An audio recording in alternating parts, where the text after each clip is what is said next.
any of these cars look familiar to you? If so, then maybe you were at the first Filberg Festival in 1982. And this year, beautiful August sunshine poured down on the visitors to the 30th Annual Festival, making it a roaring success. The festival is the primary fundraiser to support the lodge and park, a real asset to Comox. But the success of the park and the lodge did not come easy. Town Council was a little hesitant to get committed to taking on such a thing as this. But luckily, this time of year, we have great weather. We had wonderful volunteers. As challenging as it was for the Council of the Day to take on the lodge and park, both of which were in need of work, as former Mayor Dr. George PIERCY tells us, it had to be done. Such a beautiful piece of property with history and everything that we just had to preserve it. Everyone felt that it was important that we preserve it. How we would go about it, we didn't quite know at the time. Once the Council of the Day committed to acquiring the property, they still had their work cut out for them.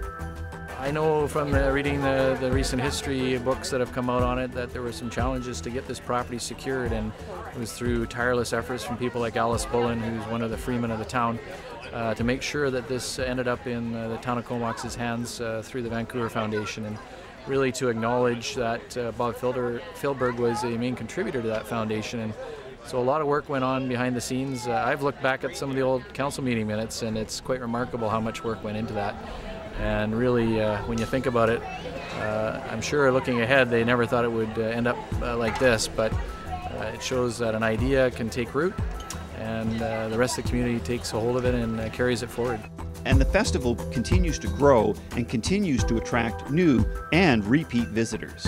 That it's becoming an institution, it's becoming ingrained in the Valley history and the Valley life, and it's something that will be here forever and ever and ever. It's great to see some familiar faces, new faces. I love all the colors that come to the Filberg Festival. The people of Comox have good reason to be proud of all that the Filberg has come to represent. Volunteers and the Council of the Day had a vision which has grown and been successfully passed on through the years. Well, when you consider this lovely site was given to Vancouver Foundation by Robert Filberg, and then the townspeople here on their own initiative managed to purchase on an arrangement with the foundation in 1979, and since then, for 30 years, we've had this festival. It's a wonderful place for people from all over the world, let alone in the local community in the Comox Valley to come to.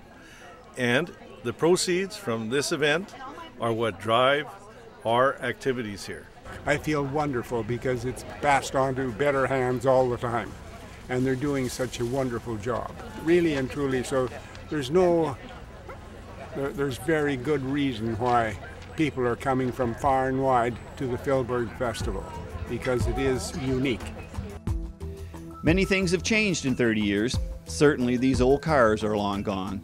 And the Filberg has grown too, from a small idea to a major attraction for the Comox Valley, which guarantees continued support for the maintenance and operation for the beautiful Filberg Lodge and Park.